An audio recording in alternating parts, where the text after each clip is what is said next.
We've talked about a lot of the inequality. We've also talked a lot about, this last season, we talked about how some work is not valued in the system, and so I think we've decided on women and wealth. And so, what elements of that do you think we can tease out with guests? Yeah, I mean, I think that's obviously like if that's the theme that we've picked for our upcoming season. I think we both feel like there's a lot of material there and a lot of value in unpacking some of that. I mean, I think there's just really a whole bunch of options, because I think one aspect is, let's say, the wealth building mechanisms, right? Like, I think I heard a statistic somewhere that I want to say women own like less than 20% of the world's property, Hmm. right? And so that means that in a certain sense, they're cut out of that wealth building mechanism.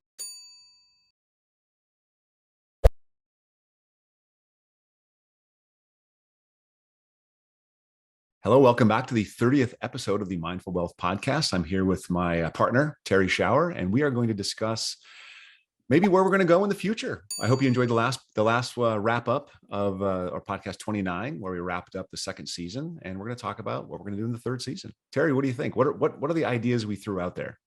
Oh, Jonathan, this is going to be exciting.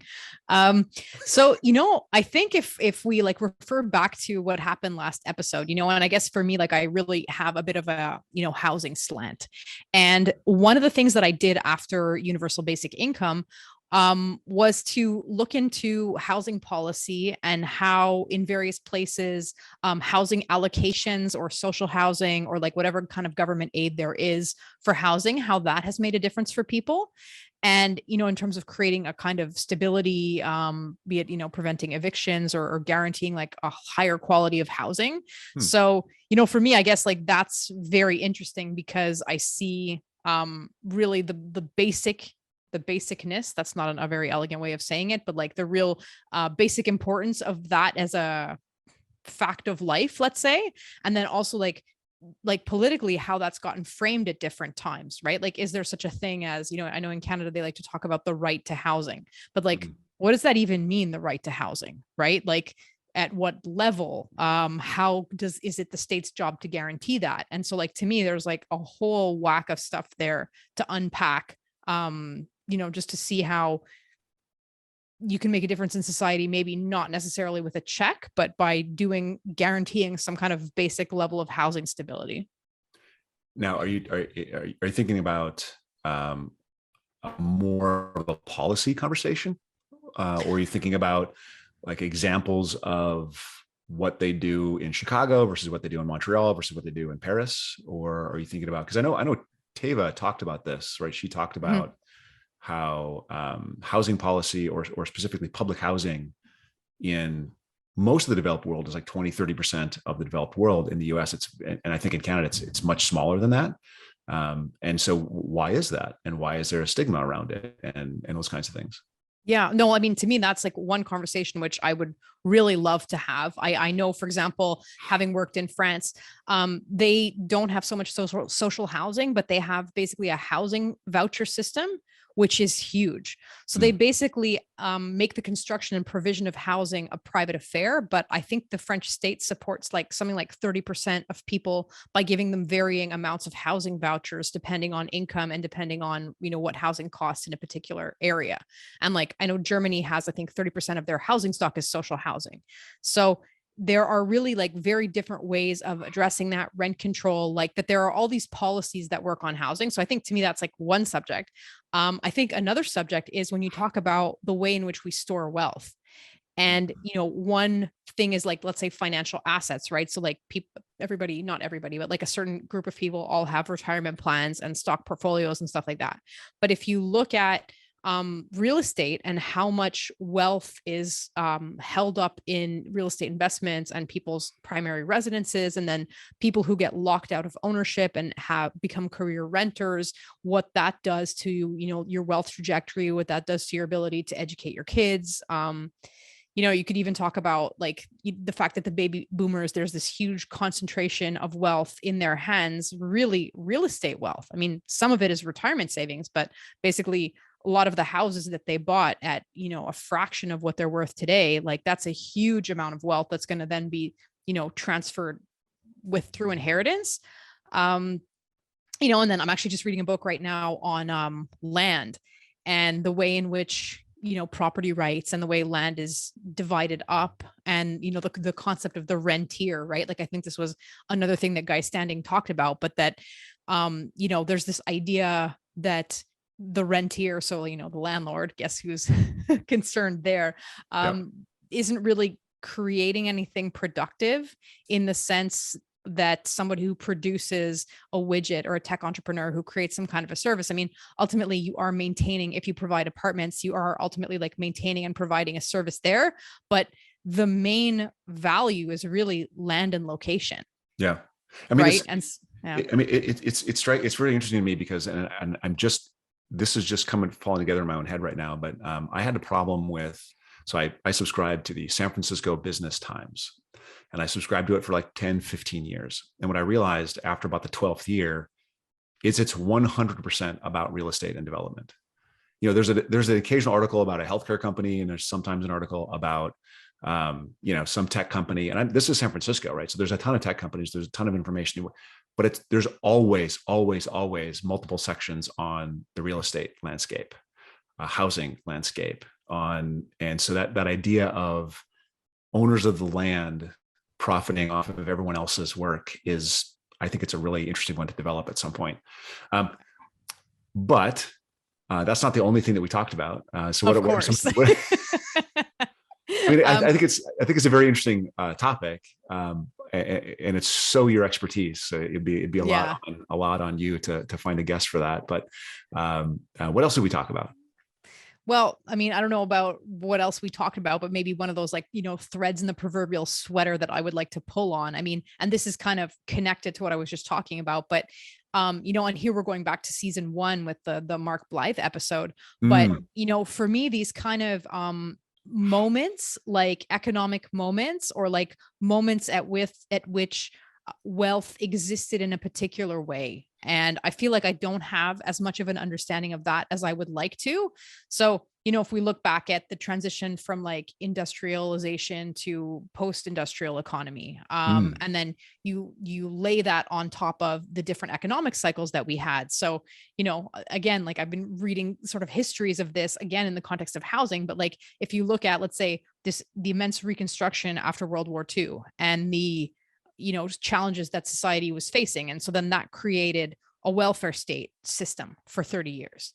And then somehow neoliberalism came in and gained credence based on a bunch of things that happened. And we're now kind of in this post-neoliberal moment where we don't exactly know what's coming next. I mean, I don't think anybody ever knows what's coming next, but I think we're aware that we're at an inflection point. Yeah. And the ball could bounce a bunch of different ways. So, at the risk of saying that we talked to some more economists or people who've done like economic history, I feel like I don't have as much understanding of that as I would like to.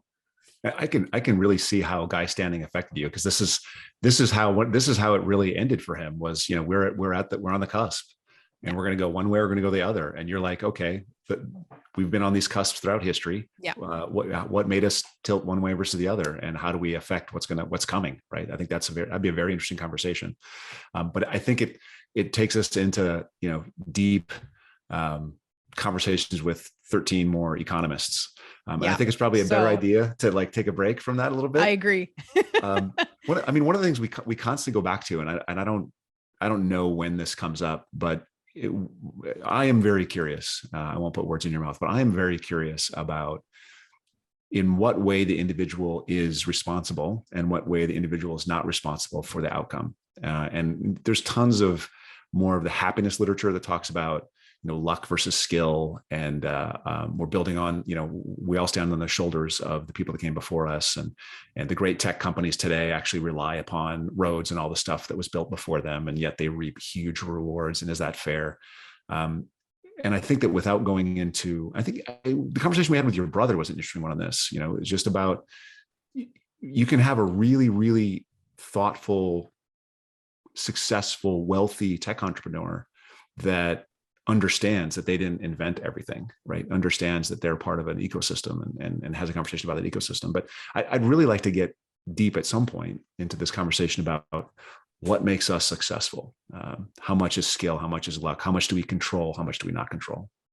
Yeah. I mean, I think we tried to go there, but somehow maybe we didn't find the right guests to interview. Like I, I don't know. Then we ended up with like going down the economics rabbit hole and like hearing a lot of the narrative of, I guess structuralism really, because, when you look at these big economic currents that are going, can you swim? How much can you swim against the water? And like how many tadpoles turn into frogs, right? Like, I'm sorry to keep referencing that, but it's such a good metaphor. I'm sorry.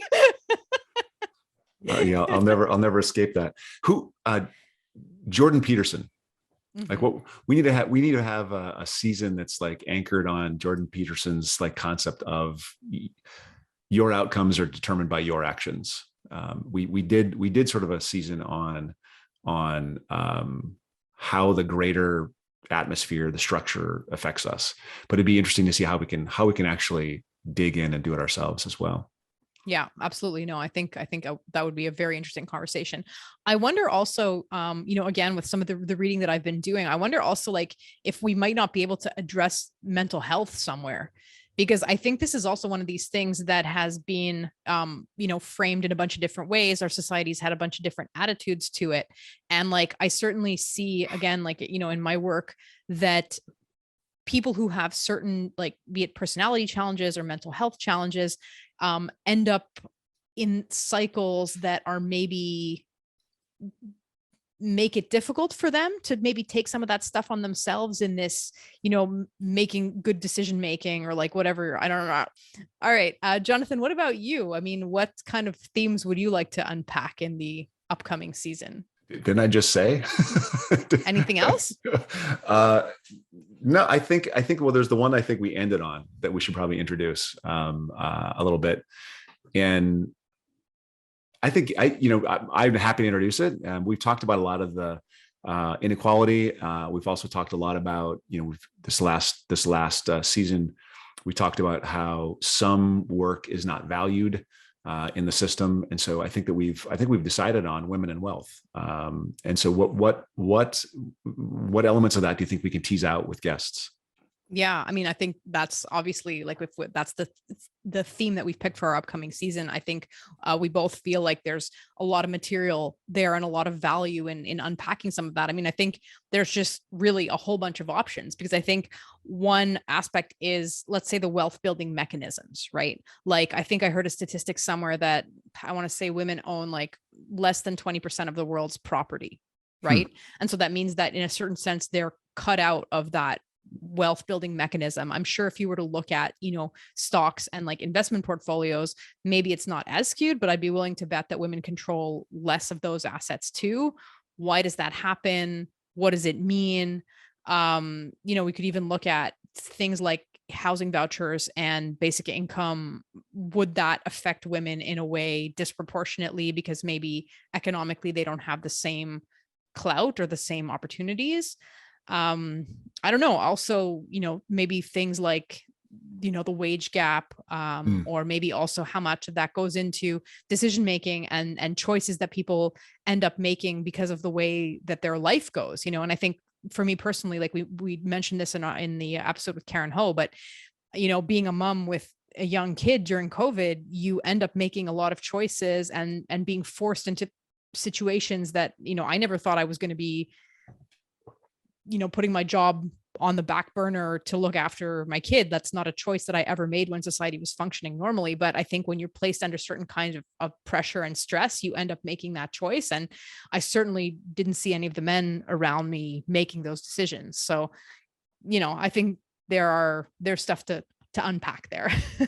Yeah, I mean, I would say that, and maybe this is disingenuous, but I would say that my wife and I made a similar decision during the pandemic, and in that she actually stayed. She was already staying at home more than I was. Like I was already full time, and she was already part time. But yeah, she stepped away from her work when we had to, and that's a decision I think we made together. But maybe we didn't. Maybe there's structural underpinnings that that pushed us to make that decision, because I do make more money, because I am, maybe that's just because I am male, because there's the Mhm. legacies and the history of that. And so there's definitely part of that. And I'm party to that. And so I'm looking forward to that conversation as we deepen it. Um, I think we actually have a couple people scheduled. I don't think we should be sort of divulging those at this point, but I think it's going to be a really good season. And I'm going to enjoy the conversation. I think because of the way we've set it up, though, it's the most likely that I'm the one that continues to put his foot in his mouth for this season. Oh, I think you'd be surprised. I think you'd be surprised. Well, I welcome that surprise. I welcome that. No. I mean, I have a degree in women's studies, and like, it was not always the smoothest passage through there, because even within feminism, you have very different sort of perspectives, right? And I was just gonna, before you kind of put that segue into, our guests, I was just gonna say, I think we need to have a third wave French feminist on, who are more like these celebrators of like femininity and the feminine role, and, get into like celebrating everything feminine a little bit more. Right. And then the tension on the other side would be the second wave feminist, who's really more like, we need to just give women the same rights as men and expect from them the same thing as we expect from men, give their universal daycare, and just let's all get on with it. Right. And I think that like those two, there needs to be like a discussion between those two poles. And like, if it's possible for a feminist to put her foot in her mouth, it's like, if you're on one of those poles and you're talking to someone on the other, like you might end up channeling the wrong. I think it's likely that I'll put my foot in my mouth in both cases, though. So I'm 100% likely to mess this up. But let's just have the conversation. Like exactly. I've written about this. I have, and this is, every guy says something stupid like this, right? I have a mom, I've got a daughter, I've got a wife, and it's unfair. Like I've seen it unfair. It seems to be unfair. Let's talk about it. No, Jonathan, it is unfair, but let's talk about it. Let's talk about it. Okay. So I think that's and hopefully we've sort of forecast some of the future things as well with the conversation that people have to look forward to. But I look forward to, yes.